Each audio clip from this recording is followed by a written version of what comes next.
दोस्तों नमस्कार, मैं राम सूरत यादव। अचानक एक हफ्ते पहले चुनाव आयुक्त अरुण कुमार गोयल जो इस्तीफा दिए थे, अब उसमें धीरे धीरे जो रहस्य छिपा था वह देश के सामने एक तरीके से खुलता जा रहा है। अब प्रधानमंत्री मोदी, अब पूरी बीजेपी क्या एक्सपोज हो जाएगी, क्योंकि आप जानते हैं कि एक हफ्ता पहले अचानक अरुण कुमार गोयल जो चुनाव आयुक्त थे उन्होंने इस्तीफा दे करके पूरे देश को चौंका दिया। और जबकि उनका कार्यकाल 4 साल अभी बाकी था, मतलब आप समझ सकते हैं कि जिसका कार्यकाल 4 साल शेष बचा हो वह अचानक इस्तीफा क्यों दिया, उसके पीछे का रहस्य क्या था। अब धीरे धीरे खुलासा पूरे देश के सामने होता जा रहा है। और विशेष सूत्रों से जो खबरें आ रही हैं, और जैसा कि विपक्ष की पार्टियां सभी यह आरोप भी लगा रही थी कि प्रधानमंत्री मोदी के दबाव में और बीजेपी के दबाव में अरुण कुमार गोयल ने इस्तीफा दिया, क्योंकि एक तरीके से अरुण कुमार गोयल का ये मानना था कि 2024 का चुनाव पूरी तरीके से निष्पक्ष एवं स्वतंत्र हो,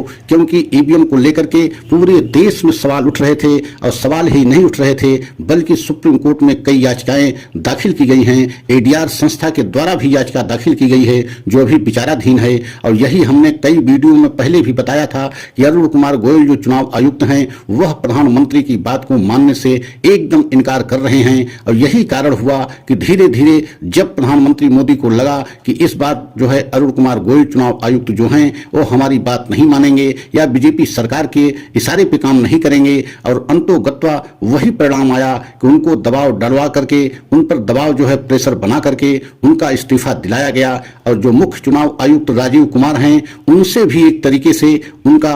अनबन चल रही थी और आपस में तालमेल नहीं बन रहा था। इसके पीछे के भी रहस्य जो है अब धीरे धीरे खुलता जा रहा है कि आखिरकार मुख्य चुनाव आयुक्त राजीव कुमार से अरुण कुमार गोयल का तालमेल क्यों नहीं था, आपस में अनबन क्यों बनी हुई थी, इसके पीछे का रहस्य क्या है। तो यह भी विशेष सूत्रों से खबर यही आ रही थी है कि राजीव कुमार एक तरीके से कोई प्रेशर बना रहे थे किसी काम को लेकर के, या 2024 के चुनाव में कोई बड़ा खेला करने को लेकर के, जिसे जो है अरुण कुमार गोयल पूरी तरीके से जो है मानने से इनकार कर दिया। और आपने देखा भी है 4 मार्च को जब जो है पश्चिम बंगाल का दौरा किए थे अरुण कुमार गोयल और राजीव कुमार मुख्य चुनाव आयुक्त, वहीं से लेकर के अनबन जो है काफी बढ़ गई। और आपने देखा कि आखिरकार जो है अरुण कुमार गोयल को इस्तीफा देना पड़ा, और अचानक इस्तीफा दिए। इस्तीफे के पीछे उन्होंने कोई ऐसा रहस्य नहीं जो है दिखाया, सिर्फ जो है अपना जो है निजी कारण दिखा करके इस्तीफा दे दिया। लेकिन ये बात जो है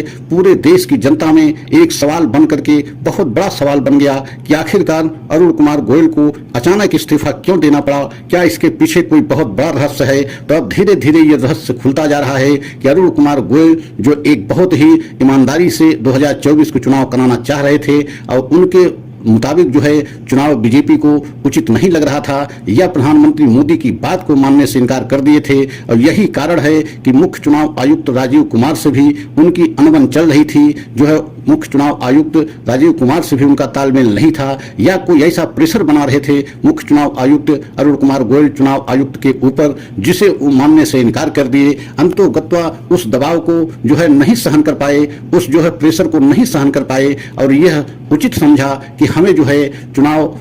आयोग से हट जाना ही ज्यादा बेहतर होगा। और यही कारण है कि अरुण कुमार गोयल ने अचानक इस्तीफा दे करके पूरे देश को चौंका दिया, और पूरे देश की जनता में एक बहुत बड़ा सवाल खड़ा हो गया कि बताइए, जब चुनाव एकदम नजदीक है, चुनाव की घोषणा होने वाली थी, जो चुनाव की घोषणा मतलब एक हफ्ते बाद हुई, यह चुनाव की घोषणा एक हफ्ते पहले हो जाती, लेकिन अगर अचानक जो है अरुण कुमार गोयल को इस्तीफा न देना पड़ता तो शायद ऐसी स्थिति न आती। लेकिन आपने देखा है कि आनन फानन में जल्दबाजी में 2 नए चुनाव आयुक्तों की नियुक्ति की गई। और आपने यह भी देखा है कि विपक्ष के नेता अधीर रंजन चौधरी पूरी तरीके से पूरे चुनाव आयुक्तों की प्रक्रिया पर पूरे तरीके से सवाल खड़ा कर दिए कि पूरी तरीके से जो है मनमानी तरीके से प्रधानमंत्री मोदी ने दोनों चुनाव आयुक्तों की नियुक्ति किए हैं। उसमें विपक्ष के नेता मतलब हमारी कोई सहमति नहीं ली गई, न हमें पहले से कोई लिस्ट मुहैया कराई गई। तो आप समझ सकते हैं कि किस तरीके से प्रधानमंत्री मोदी के द्वारा